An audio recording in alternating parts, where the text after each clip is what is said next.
Kingdom Hearts as a series had a pretty stacked 2020 if we're being honest. We had the expansion for the best-selling Kingdom Hearts game, Kingdom Hearts 3 Remind, which gave us more context about the plot points in the game, extra bosses, and tricks to do in the gameplay, as well as hints towards where the future of the series may be headed.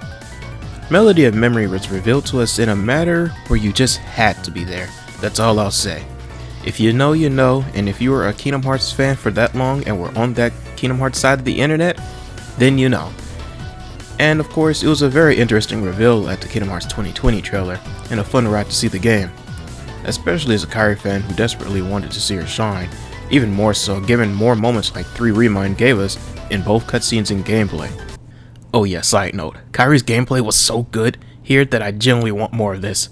Please give us the full-fledged Kairi action game Nomura. I know it's in the works, please. Kairi is one of the most interesting characters in the series though, no matter how you may feel about her. She has a past enshrouded with mystery, with the role that she played within the experiments at Radiant Garden. A lot of the mysteries follow her memory loss of her time in Radiant Garden as well as her abilities for being a Princess of Heart. Us Kairi fans were wondering these things about her and wonder if we would gain revelations about Kairi's past, and if we would also discover where her future was going. Would Melody of Memory be the Kairi game that we've all wanted all this time since seeing her with the ability to use a Keyblade? This is Remembering Melody of Memory 3 years later. Oh yeah, this video will contain big spoilers for both Kingdom Hearts 3 Remind, as well as of course Melody of Memory. If you have not yet played these games, be sure to play them before watching this video, as I wouldn't want anyone spoiled on these fun experiences that the Kingdom Hearts team has given us. If you haven't played the series at all, also be sure to give it a try as almost all the games can be found on the all-in-one package. For those that are still watching the video, I'm guessing that you've played the games I've listed. But before I move on, did you all know that only 14% of you guys are subbed? It'll be very appreciated if you hit the subscribe button and hit the bell so you can never miss a video I put out, such as my larger projects like these, as well as smaller videos. It would also be helping out with my goal, so be sure to help out. But anyways, I've yapped enough, it's time to get into the video and enjoy.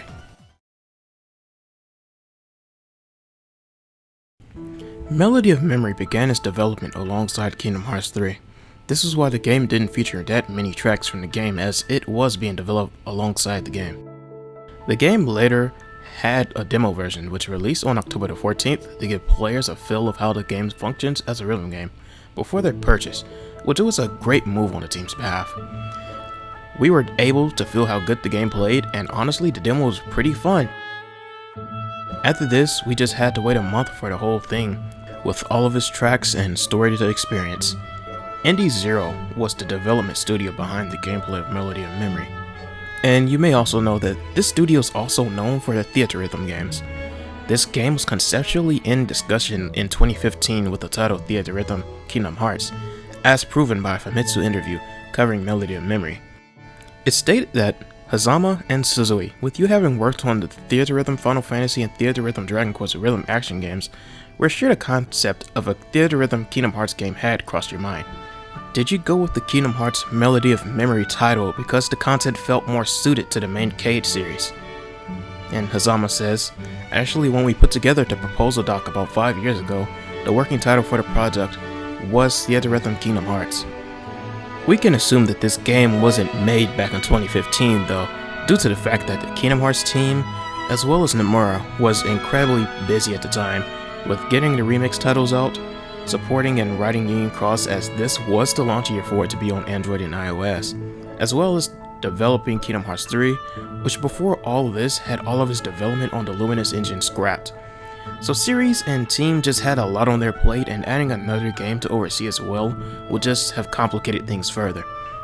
However, Nomura is a man where if there's an idea in his mind, then it will happen before too long, and that's how Melody of Memory started its development before Kingdom Hearts 3 released and came out in 2020. Pre-release, it was a very fun time to be in the Kingdom Hearts community. We had a lot of fun theories going on regarding the plot of Melody of Memory. We didn't have the Wind Waker guy under every comment because they found employment, and we found the funny memes going everywhere, which is definitely one of the best parts of the Kingdom Hearts hype trains. In fact, this was the best the Kingdom Hearts community has been in a while, especially following the dark and fairly toxic times of the fanbase after Kingdom Hearts 3 release, with having wars between numbered titles every week. But now we had a pretty chill game to look forward to. And in a way, this game following Remine is what mellowed out the community for a bit.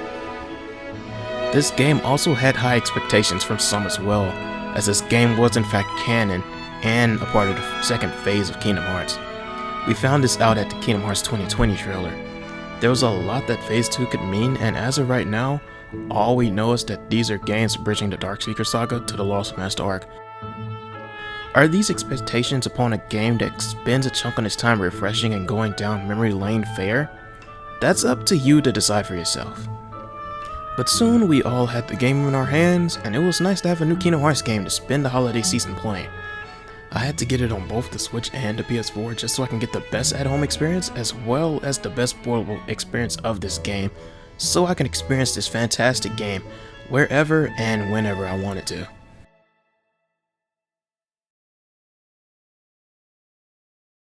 Many were a bit worried about how this new rhythm game would represent the series. Would it not include content from Birth by Sleep, Dream Drop Distance, or even recode it properly? Would it only give the numbered titles proper representation? What about Kingdom Hearts 3? Would it have enough content for that in the game? And I understood the concerns. Kingdom Hearts is a long-running series, and you would want your personal favorite to get the time to shine just as much as a Kingdom Hearts 2 would. And I think that this game did the best it could to give each game the most amount of focus that it could. I'm definitely in the camp that the game should have been longer if gotten some DLC content, but that is just me praising how good the game already was, by just wanting more of it. The menus of this game also had the spirit and aesthetic of Kingdom Hearts within them, which was really nice to see, as one thing that is incredibly important in video games that most people don't give credit to is UI design. A greatly designed UI can make me just spend time outside of playing the game and just look at how cool it looks. Melody of Memory is not an exception, as one thing I was a fan of was looking at the menus of the game, where you can choose whether or not to go to the world tour and experience the main story, or play your favorite stages and get an even higher score in the track selection, face off against other players online in the versus battle, and more, which gave the players a ton to do. This game is dedicated to Kingdom Hearts, and it feels like a playable museum of the history of Kingdom Hearts, especially its music, with even having the feature of a museum menu. The music of Kingdom Hearts has always been one of its greatest assets, with Yoko Shimomura being unrivaled with RPG music. The game even kept the tradition of having trios in the game for the team's choices, with us having Team Classic, which features Sora, Donald, and Goofy, Team Days, which features Roxas, Xion, and Axel, Team Birth by Sleep, which features Aqua, Vin, and Terra, and Team 3D. This is also fitting for the game, as we all know that the man Nomura loves making trios, and I mean, who doesn't love a good trio? Also, just like the previous Kingdom Hearts games, the sound design and feedback you get are also very satisfying to see. For example, when you fight Heartless, you actually get sounds as well as a neat battle animation. And the fact that I can even say, just like previous Kingdom Hearts games, is a good thing, since this is a game that even if you aren't a fan of rhythm games, you can still enjoy if you have a love and nostalgia for the series. And to be honest, this is honestly an evergreen Kingdom Hearts game that some may have stopped playing, but I still play to this day, as it's honestly a great stress reliever and a comfy game, unless you're playing it on performance mode. All of this, plus the fact that the story is going on memory lane, bringing us back to the PS2 Kingdom Hearts era, was just enough for me to get nostalgic, for the sense reliving this series' story in a different medium always seemed like a fun idea, and the execution was also pretty great.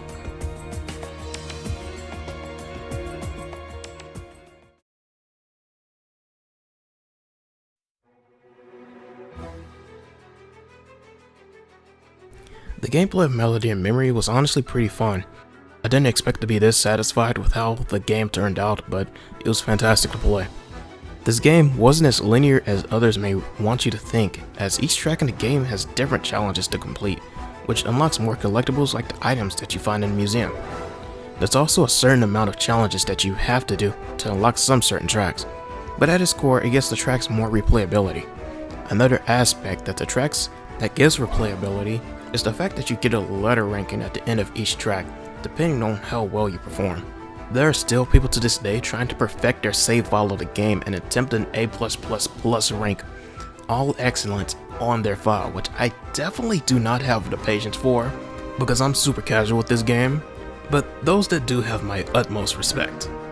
The core gameplay is that you have these types of tracks called the field battle, memory dives, and the boss battles. Field battle is the most common type of stage that is in the game, and is definitely the most fun. In field battle, your team are walking along the track, fighting obstacles like the Heartless, Unversed, and other enemy types, making sure that you're keeping with the beat of the said song that you're playing on. The controls are very simple as well, as your buttons to do a normal attack are simply the trigger buttons as well as the X or A button, depending on which platform you're playing the game on. There are also other ways you'll have to fight the enemies outside of basic attacks, such as whenever you come across a very strong enemy, you'll need to make the use of ability crystals with the triangle or X button depending on which console you're playing to take them down. There's also arrows indicating whether or not you need to jump or not. The blue up arrows mean that you need to jump to attack an aerial enemy. The red up arrows mean that you need to jump to avoid an enemy that shoots out projectiles. The green up arrows, however, mean that you need to jump, but hold the button to glide and follow the trail of green notes to keep your chain going. In memory dives, you'll have slightly different controls, as there is a different type of note here that you'll come across. These are notes with arrows that depend on you matching the direction the arrows are pointing with the left stick on your controller. Something that is charming, yet also an issue in Melody of Memory's memory dives, is that you get to see these beautiful scenes in the back of moments that occurred previously in the series. However, at times it can also be a distraction to players like me. Like, how can you expect me to play through Shion's death scene and not pay attention? The boss battles have similar controls to both the memory dives and the field battle. But the difference here is that the notes come from the side, due to the fact that your party will be attacking the boss in the background. This is definitely the second best type of stage, as the bosses were really fun, and there was even some strategy, because soon in the songs the notes will become purple, indicating that a dark zone has started. And how you hit these notes will depend on if you dodge the boss's big attack that they'll be using afterwards. Definitely a very fun mode, but I have more of a bias towards the field battles. Another important aspect of the gameplay was that this game included multiplayer functions, specifically online ones, which was great. It's been a while since we've had a true multiplayer on a console Kingdom Hearts game since Birth by Sleep, which even removed such features in its later remaster in the 2.5 collection. This meant that this was the only way to play Kingdom Hearts multiplayer with friends. The online was separated into two categories: versus battle, where you can take on players and increase your online rank, as well as using tricks to get your opponent off their game, and the co-op mode, where you could play with a friend and both share a score, with special tracks designed for the said co-op mode. One mode that is rarely discussed, however, is a mode that is exclusive to the Nintendo Switch version, which is the free-for-all mode, where you can battle against up to 7 other friends, making it an 8-player Melody of Memory Battle Royale mode exclusive to the Nintendo Switch. There are, however, issues with all 3 of these modes, making them fun but an inconvenience at the same time. Versus Battle has no invite button or lobbies, where you can have private battle sessions with your friends, forcing you to match up with randoms in hopes that you will find your friends. Melody of Memory Online, however, is pretty deceased due to the fact that most people only played the story, did a few battles, and left, unfortunately. But this makes it easier to match up with your friends, at least online. Issues with the co-op and free-for-all feature is that they both force local play, which is also an inconvenience, especially in the times we are in now, where many people cannot be at each other's houses 24/7, and also the fact that this game released during the pandemic, which made the features useless unless you were playing them with people in your own household. These are things that the fans wanted to be patched, but they weren't. Funnily enough though, there was a patch that extended a cutscene giving more context a few months later in 2021. What's happening? And just when things were going well. Something's wrong. Shut it down. I am still grateful that we even got a multiplayer option in the first place, since this is a feature that you wouldn't really expect. But the team really went above and beyond with the ideas for the features, but the multiplayer just left more to be desired. On a more positive note though, there is a side of Melody of Memory's gameplay that creates content that definitely deserves more spotlight in this community. And that is 100% the Melody of Memory modding community. The Kingdom Hearts modding community was always great at what they do, bringing stellar mods and new ways to play our games such as randomizers, character modes, gameplay mods, and Melody of Memory's modding community is also fantastic, full of creative individuals. I will leave some of my favorite mods in the video and credit the creators. Their links will also be in the description below, so be sure to check them out as well and show them some love as they deserve it.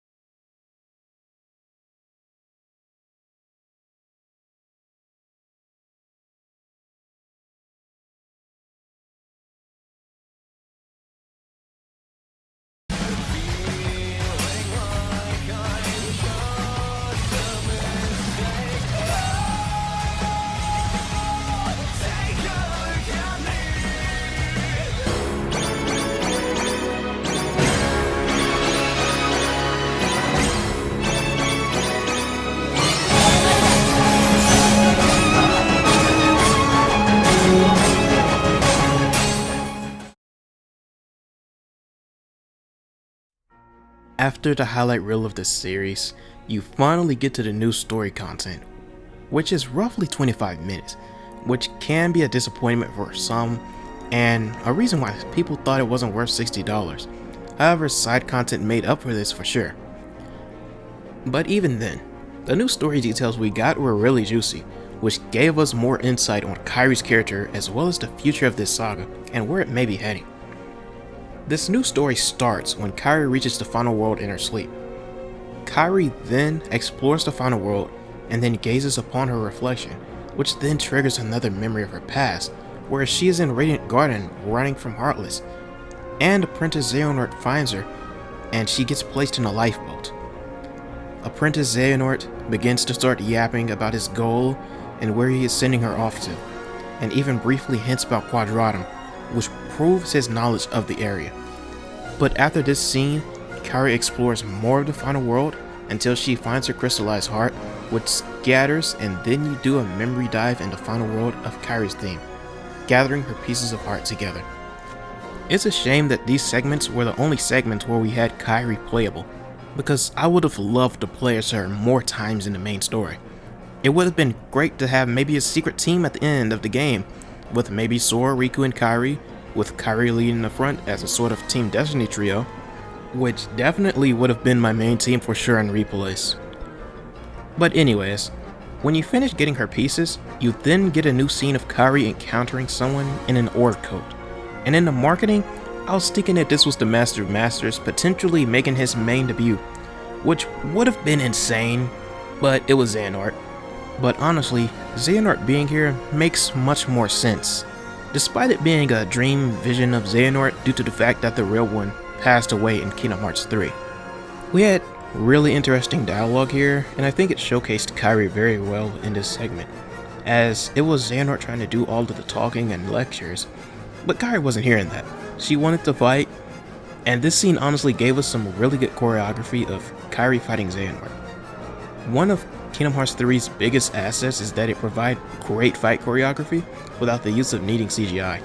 And this game also gave us an awesome scene of Kairi showing that she has really grown with the use of the Keyblade. Even to the point that Xehanort himself compliments her skills on how she's grown as a Keyblade wielder, to the point of forcing him to make use of his Keyblade, which is not just any feat. This scene is really good due to the fact that there's a lot of dialogue and interaction between Kairi and Master Xehanort, which we really don't have much of. We've seen a lot of the other characters talk and hold a conversation with Old Man Xehanort, but not really Kairi until this, which we've gotten a lot of good Kairi dialogue as well, showing her determination to defeat him. However, shortly after this, Kairi is parried by Xehanort, and then something very interesting yet also very controversial happens, where Xehanort's last attack is blocked by the Kingdom Key, which is in Kairi's hands. Kairi then gets seemingly taken over briefly by Sora, and Sora fights off Xehanort with no words of course. But an issue that many fans had was how it was feeling like Sora stole the show from Kairi, and how it may have seemed like Kairi was potentially getting robbed of her big moment. As if you were seeing a Kairi game, you'd assume you'd fight the final boss with Kairi. However, over time, I've begun to warm up to the scene more, as Kingdom Hearts is a series that has a strong theming with connections, and Sora and Kairi were connected as well as their lives becoming forever intertwined, especially since they've shared the Palpu fruit in Kingdom Hearts 3. There are many ways to interpret scenes like this as well, which is why I've asked others for their input, so I could talk more about the scene, taking more into account from fellow fans of Kairi. And the scene honestly isn't that bad, due to the fact that it shows us where Kairi is currently, which is still a gradual improvement over time, showing that Kairi will get her first big win in the near future. After this final boss, the Dream Xehanort then releases the final piece of Kairi's heart, and then Kairi thanks Sora for helping her with her battle with Xehanort. Xehanort then starts another discussion with Kairi, leaving behind hints as Apprentice Xehanort. He then leaves her with a hint of the other side. And of course, after this, Kairi wakes up to give the Radiant Garden scientists the new information that she has learned about the other side, which they then conclude that Xehanort must have been talking about unreality, which is still beyond the comprehension of even Ansem the Wise. Riku then enters the room where both confirm that they got some important information about where Sora may be. Fairy Godmother also joins in, who is now seemingly to be an extremely important character in the next saga, as she has also had an important role in Green Mind's Limit Cut episode. We've learned that Riku's dreams of Quadratum and Kairi's memories of Xehanort and the final world are important keys to Sora's whereabouts. But there's one final key to finding Sora, which Fairy Godmother then introduces to both Kairi and Riku by taking them to the final world, where they then see all of the stars as well as the Nameless Star that Sora has talked to in base game Kingdom Hearts 3. This Nameless Star knows of Quadratum and is seemingly the woman that was in the commercial of Verum Rex and knew Yozora. Soon after this, Riku uses the power of waking to go to Quadratum. However, Kairi stays behind to train more. Afterwards, Kairi then informs Yen Sid and Mickey of where Riku has gone, which in exchange made Mickey very worried. We then learn that Kairi is going to continue her training but under Aqua as her teacher, which was a fantastic idea because we've seen the interactions of Kairi and Aqua in Birth by Sleep, as well as the interaction in Kingdom Hearts 3. And it's always been a Kairi's fan's dream to see her train under Aqua because Aqua is very well written, Kairi's well written, so it'd be the perfect dynamic going forward in Kairi's character arc. We also learned that Mickey is being sent to investigate Scala at Kylum to see how the worlds are tied to the ancient Keyblade wielders. Which, after this, the new story we gain concludes. Now, with how short it may have been, there was still a large amount of information learned, as well as new plot points being set up for the future that definitely made up for this in my opinion. This game has set up more storylines, and we also have to take account of the other storylines happening outside of this as well. But overall, Melody of Memory story was really good for what it was.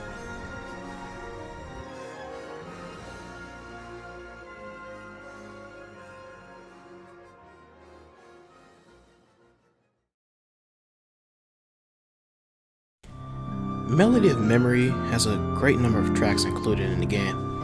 Over 140 tracks, and all of them are fantastic songs. Now, while I do wish we had much more Kingdom Hearts 3 related content in the game, especially with how good Kingdom Hearts 3's soundtrack is, it was just very unfortunate that we had such a low number of tracks in the game representing this title. Kingdom Hearts 1 had 31 songs, Rechain of Memory had 5 songs, Kingdom Hearts 2 had 39 songs, Days had 6 songs, Recoded had 2 songs, thankfully they were the best from the game, Birth by Sleep had 25, Dream Drop Distance had 17 songs, A Fragmentary Passage had Wave of Darkness, and 3 had 10 songs, which is very low for a numbered title, but once again, this game was being made alongside 3's development. I just wish we got DLC songs from 3 and even Union Cross, because we have no songs from that game either, which makes sense narratively since the main cast has zero idea what happened back then, but still, it would have been cool to unlock them. Overall though, with my criticisms about wanting more Kingdom Hearts 3 content aside, the featured songs that we did get were great songs, a lot of fan favorite ones, like The Other Promise and Vector to the Heavens. We even got secret boss themes like Sephiroth's theme. This was cool and definitely some extremely challenging songs on Proud Mode. The only thing I wish had an appearance here was Dark Impetus, which would have been insanely difficult on Proud Mode and enough to trigger new horrible memories in a Kingdom Hearts fan, which was a missed opportunity. Like, imagine trying to get this on Proud difficulty.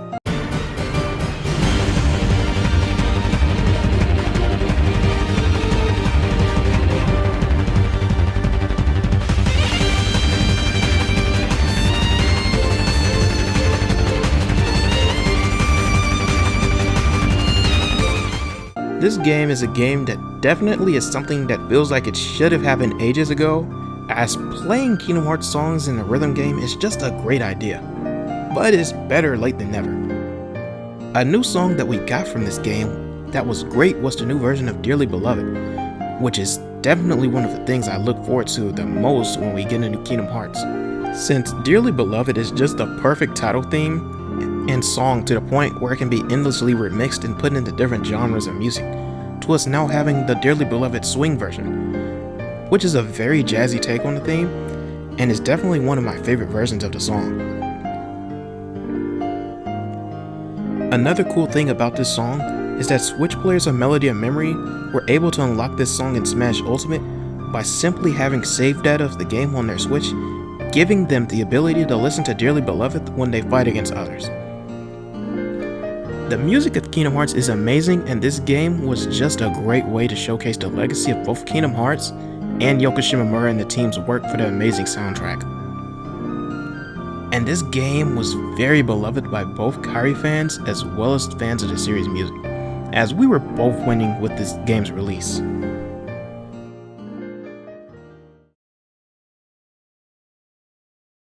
Overall, Melody of Memory was an amazing game, and it was fun to see Kairi have a leading role in a Kingdom Hearts game. It's a game where I can see this being a new start for Kairi, with her seeking training. It also seems like a promise to fans that were still worried regarding Kairi's future, even after the new Remind content with her showing improvement. The game had a few shortcomings that I couldn't ignore, but the good things this game offered outweighed the negative things by a long shot. This game left us off with so many possibilities after we've seen all of the character storylines that we'll be seeing in the next saga, with us already knowing about Leonisa's search for Subject X, as well as the Twilight Town crew also pitching in, and now we know that Kairi is training on a quest to get stronger so that she can protect Sora even more so than she already has. Mickey is going to Scala, and Riku is going to search Quadrata for Sora, leaving us with so much to look forward to. And I haven't even mentioned the storyline regarding Lorium, Elrena, Vin, and Strelitzia, which is also something we can look forward to. This game and Missing Link honestly seems like they are games to neatly put together our plot lines for the future games on the console. And I think that this is one of the best things that these games could do. This game's ending was enough to make any Kingdom Hearts fan just hyped for what Nomura is planning for the future, and where we may be headed in the series after Missing Link and Kingdom Hearts 4. Whether it's a Kairi and Aqua game, please Nomura, please make it happen. Verum giving more information on Yazora's story, that also has to be told. Maybe even a Pluto game. It could be anything after Kingdom Hearts 4, and that's why I love this series, because it isn't simply that predictable. You'll be surprised by Nomura and the team with whatever they make. I've really enjoyed making this video as a huge Kingdom Hearts fan, as well as a big fan of Kairi's character, despite all the hate that she may get from other fans. I thought that this game was great, and it's really just the beginning to her character, the prologue to her greatness and growth. If you've made it this far in the video, please comment down your thoughts below. Do you still play Melody of Memory? Did you even like it? How did this game make you feel about Kairi? I'd like to hear it all. Also, if you enjoy the content and would like to see more videos like this, then be sure to hit the subscribe button and bell, as well as the like button if you enjoyed it. I also have a community Discord that I want to grow, so if you're interested in chatting there with other people in the community, then be sure to join. I promise we're all nice people. Anyways, I've yapped enough in this video, so I'll see you all on the next one.